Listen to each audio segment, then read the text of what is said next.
It was really brave for him to talk about, in the VT, for him to talk about being molested. And it's true, like, men are victims of sexual assault. This type of debate should only be done by people who have the range. And if you don't have the range, I beg, move. And I was like, yes. Oh, may the Lord bless you. May he make his face to shine upon you. Wow! Hey guys, welcome back to my channel. My name is sincerely Oghosa. If you haven't come to my channel before and you've been living under a rock, I upload beauty, lifestyle and straight talking videos and occasionally funny videos as well. So make sure you click that subscribe button because you want to be seeing this dope black girl content in your subscription boxes every single week. And also make sure you click the notification bell because YouTube are pagans and they don't allow you to see my videos just generally for some reason because the subscription boxes are trash. So please do subscribe and click the notification button and you can be part of the notification gang. And yes, so second thing I want to quickly mention is my Patreon. So I've joined Patreon and I'm having so much fun with it. I'm going to be putting up some videos beginning of next week, so make sure you are joined on as a patron and you can get a straight talking video straight to your email or on your Patreon site page every single week. That's not going to be on YouTube, so it's going to be exclusive straight talking videos just for you. So make sure you join my Patreon. The link will be below. The place that I usually film had electronics in it. They're doing electricity stuff there, so unfortunately I'm here today. Sorry about the crappy background and the crappy lighting. Back to the video. Enjoyed today's episode a lot as well. There are some serious problematic things being said, but hey, we're gonna get into it.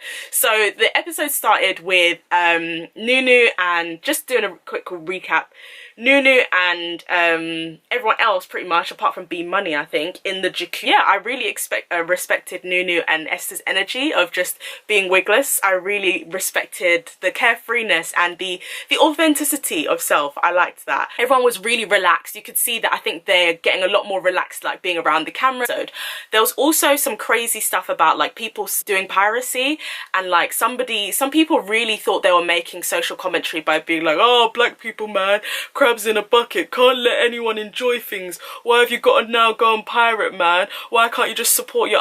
Stop, because black people, white people, Asian people, all people do piracy, okay? Put Loco is there for a reason. People of all ethnicities do stuff like this. Like, stop making it seem like it's just us. If something is being sold for a fee, there's gonna be somebody on this planet that will not want to pay that and is going to try and like connie their way around it. Like, that's just how it is. It's not because they're trying to like bring down the black race. They don't really care about the black race or whatever. They just want to see the thing for free. It's not that deep. Then went back into the house and they had to buy, yeah, so they had to go into the house and they had to kind of like buy food with a certain number of credit. Esther mentioned that she was happy to handle the food, as in like cooking in the house and stuff. Like, she was being such a mom. It was really adorable. Me, I will never, because I only care about me, myself, and I don't personally think that all women have to be in the kitchen, but I like how like she's a good host. That's the word. She's a really, really good host. Adrian and Reva had like a massive argument, which was kind of annoying because like I don't know where the cameramen were, but we missed a little bit of their argument. That wasn't the annoying bit. The annoying bit, it was nobody wanted to talk about the argument with their chest. Like, basically they were listening to an artist, and apparently Adrian said that he didn't like the artist and he thought that the song was crap. That wasn't the word he used, but you know. And then Reva kind of got like kind of offended or something, but they didn't say who the artist was, and I was like, just say who it is, because like that adds an extra element of like, ooh, who is it? Maybe they are mediocre. And it turned out they were talking about Osh, about the whole like Yay song. That song is mediocre though. Like, let's call a spade a spade. Like, he's actually a great singer, but that song itself, it was a joke. It was just a joke that got out of hand. I don't know why we're still on this Osh thing. I'm even tired of talking about Osh. I beg, last week we talked about Osh again, but I guess it must have been after the last week's debate. Another thing, Chioma is gorgeous. Like, when she's in her VT, she's just glowing. Like I literally look at little bits on her face, like the light is hitting here, it's hitting here, here, like, just flawless, like literally fine girl, no pimp. They had like a little game which was outside. Like, I did like that, and that is what I was kind of like asking for last week. The game was good. It was really fun. I enjoyed watching it. I literally had a big smile on my face while I was watching the whole thing. It was really entertaining. There was a slight issue with timing though, and as someone who films, I think they started the game early, but I don't know what happened in the middle, but they started the game, but by the time Like they were picking who's going to be on whose teams. There was 2 teams, but by the time they actually started playing the game, like for some reason it was super dark, which was kind of odd. And Mark Cuban had like a little sit down with Lucas. I don't know whether that was staged by the producers. I hope it was, because it was good.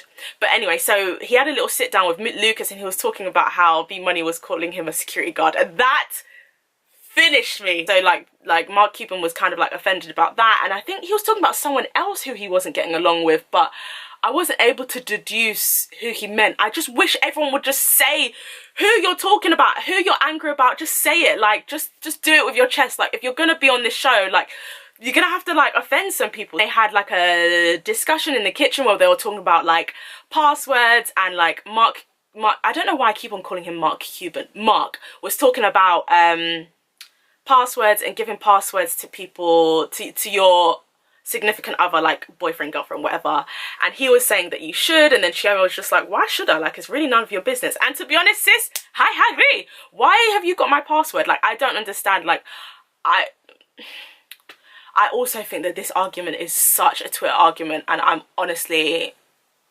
like, I'm at that age where, like, these petty arguments just aren't, I just don't care. But I agreed with Chioma, like, it's not by force.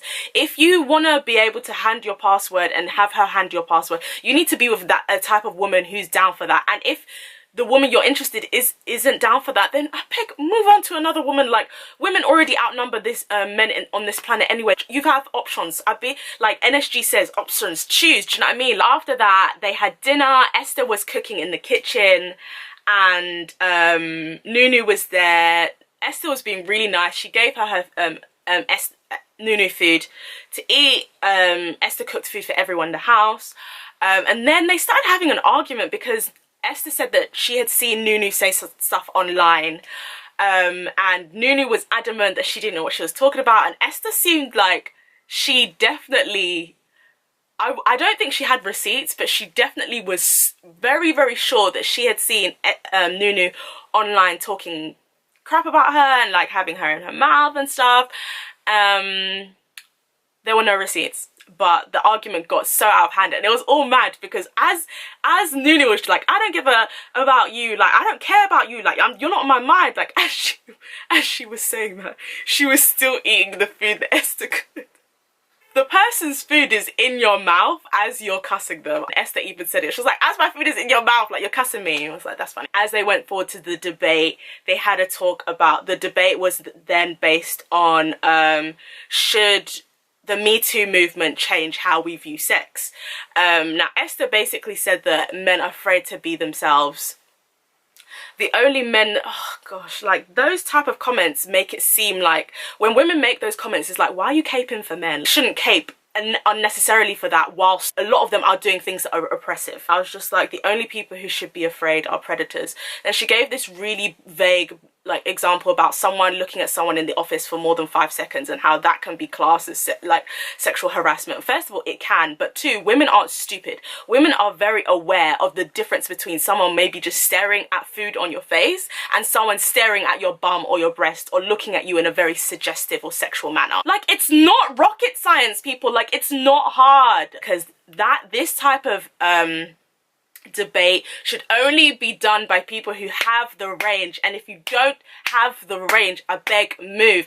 I don't have the range about engineering, so guess what? If I meet someone who's an engineer, I'm gonna shut up and listen to what they have to say and learn about engineering. So if you don't have the range to talk about these things, listen to someone who's maybe studied law or has researched gender politics or has researched patriarchy or who's researched sexism or sexual harassment in the workplace. You need to listen to those type of people, but unfortunately there wasn't really anyone on this panel who really had that kind of background. It was just like, Adrian had some good stuff to say. Gogo basically said that since from pretty much the beginning of time, that men have been very oppressive in their nature. Not all, but a lot for it to be a movement as we have today. So because a lot of men have been oppressive, and because patriarchy in its nature is oppressive, it's really not asking that much more of men to just be a little bit more aware of how they treat women when it comes to those types of things. And I was like, yes, oh, may the Lord bless you. May he make his face to shine upon you. Wow. And then Adrian said some good stuff as well. It was really brave for him to talk about, in the VT, for him to talk about being molested. And it's true, like, men are victims of sexual assault. Men are victims of molestation. Men are victims of child abuse. And the thing is, a lot of men don't understand, oh my gosh, this video is going to be long. A lot of men don't understand that sexism and patriarchy affects both men and women. So yes, women will suffer from it. We will get paid less. We will have rapists getting away with their crimes. We will have child molesters getting away with their crimes because of the way patriarchy is set up. But in the same line, we will also have a higher number of men homeless on the street. We'll also have higher number of men committing suicide. We'll also have higher number of men suffering from mental illness, because patriarchy has a detrimental effect on both of the sexes, which is why patriarchy doesn't run. And then like Mark Cuban started basically talking about, oh, you're boxing us in, and like kind of conjuring up like issues of like how women have lied about rape and stuff. Why is it that every time we have a discussion on consent and rape, some of you guys are so quick to talk about the few instances where women have lied? Are you that allergic to listening to women that you physically are unable to envisage a world where women are mistreated? You're so against it that you would always turn to vilify women. You're so in defense of men, like, it's just, who are so committed to defending men, even in the face of facts, even in the face of looking at 5 or 6 women talking about their experiences. You're still ready to vilify women. Ho, that one. 2% of women who allege that they were raped were lying. That's 2%. So the 98% in core. And I think there's also this lack of accountability. Like, B Money was just like, oh, everyone's blaming men. Everyone's blaming men. And I do think we need to be very careful about how we say men are trash, only because we need to remember that it's about a system. As I'm talking, yeah, I'm thinking about how I talk to white people about race, because like black men are literally the white people of black people. I'm sorry to say, actually I'm not sorry, but that is the truth. Like, they really are, which is why you always have to feel like you're reassuring them. Like, you have to always feel like, oh, I'm not like vilifying you, I'm just telling the facts, which is exactly how it's like talking to a white person. So a white person would be like, well, I'm not a racist, like my father like didn't like buy slaves. No, but you benefit from a system that rewards you for your whiteness and will punish me for my blackness. They just didn't have the range. It ended with the video, like the episode, the men like basically were like, oh yeah, well, women just don't know what consent is. Consent is like a cup of tea. Consent is like a cup of tea. I can ask you, oh, do you want a cup of tea? And you can say yes, and I'll give you your cup of tea and you can drink it. Basically, that's like sex. If you say yes and the person says yes, great. The point is, you have to be sure.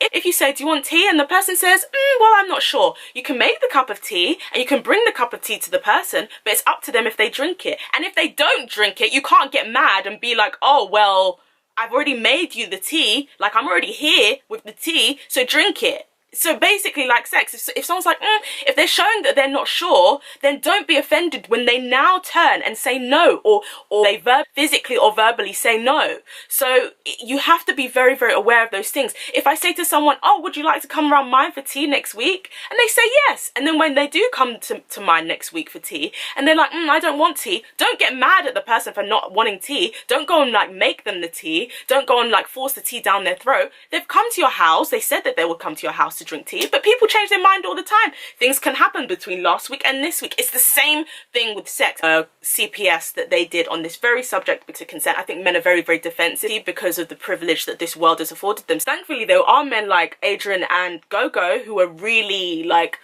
they just gave me so much hope. I was like, oh, all is not lost. But the rest of them were really spouting some ignorant and slightly worrying statements. Thank you so much for watching. Please do subscribe. And yes, join me next week. I will be reviewing the next episode. And yeah, my Patreon link will be below.